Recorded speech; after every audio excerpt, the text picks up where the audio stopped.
السلام عليكم ومرحبا بكم معي أخياتي على قناتي وصفات ناجحة مع أم تسنيم. اليوم إن شاء الله حبيت نشارك معكم واحد الطبق بزاف بنين وتوجديه في رمشة عين اختي العزيزة غير بالبطاطا راح يجي بنين.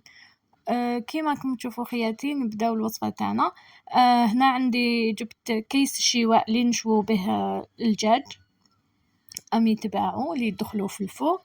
جبت كيس واحد. انا قبل ما نستعمله مباشرة لازم نشمخه ولفت نشمخه هكذا باش ما يتحرقليش في الكوشة.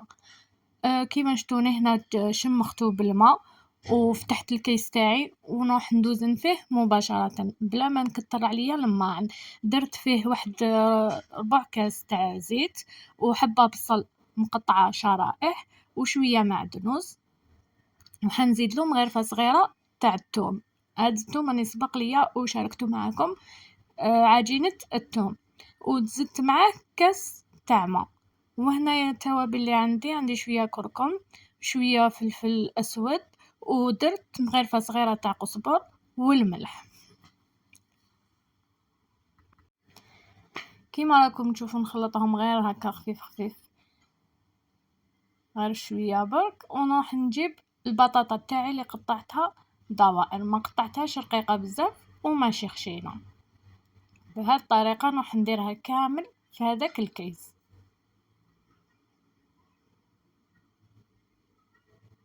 بهذه الطريقة.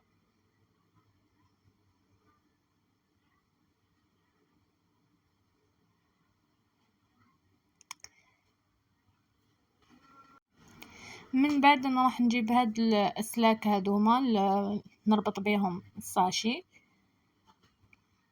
ديالي بهذه الطريقة ونبدا نخلط كامل المقادير اللي درتهم هكذا وهما في هذا الكيس بهذه الطريقة.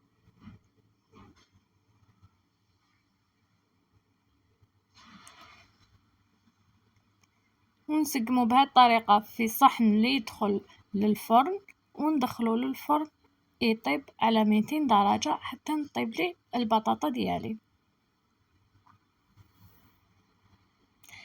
كما شفتوني هنايا تقبت تاني ساشي تقبتها بالسكين غير زوج تقبات برك باش تتنفس. هذه هي البطاطا تاعي بعد ما طابت وخرجتها من الفرن نروح نفرغها كامل في الصحن هذاك في الطبق بهذه الطريقة.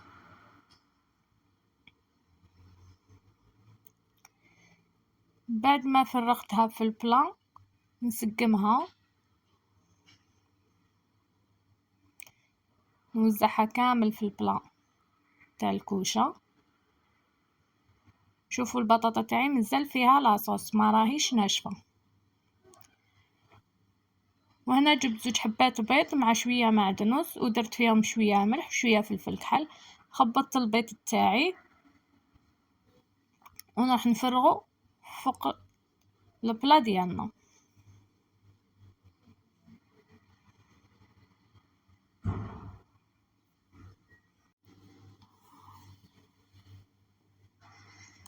انا هنايا ما كانش عندي فرماج رابي باش نديرو من الفوق كان عندي هذا الفرماج تاع فرماج مربع تاع تشيزي ودرتو من الفوق. واللي حبت تستغنى على الفرماج تقدري تستغناي عليه كامل راح يجي طبق تاني بنين.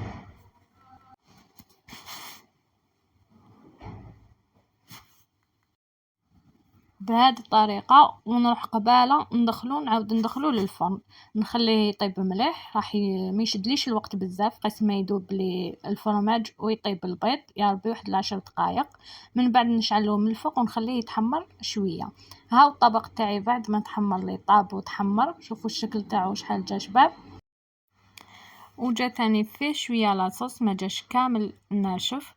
الطبق هذا بزاف بنين ان شاء الله تجربوه وعلى بالي راح يعجبكم. راح نقسم لكم شوية باش تشوفوا كيفاش جا من الداخل.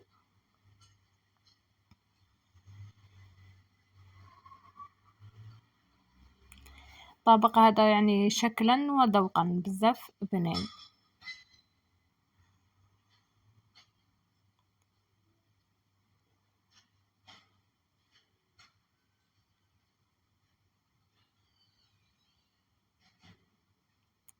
شوفوا الطبق ماشي ناشف، البطاطا تاعنا طايبة وجا فيه شوية لاصوص.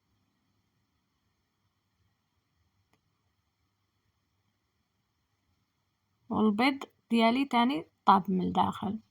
كيما شفتوا خياتي، هذه هي الوصفة تاعنا ولا الطبق تاعنا تاع نهار اليوم. ان شاء الله يكون عجبكم، نال الاعجاب تاعكم، وما تنساوش تبارطاجيو الفيديو هذا مع احبابكم هكذا يلحق اعلى نسبة مشاهدة. وما تنساوش خياتي وما تبخلوش عليا بلي جيم للفيديو. وما عليا غير نقول لكم السلام عليكم.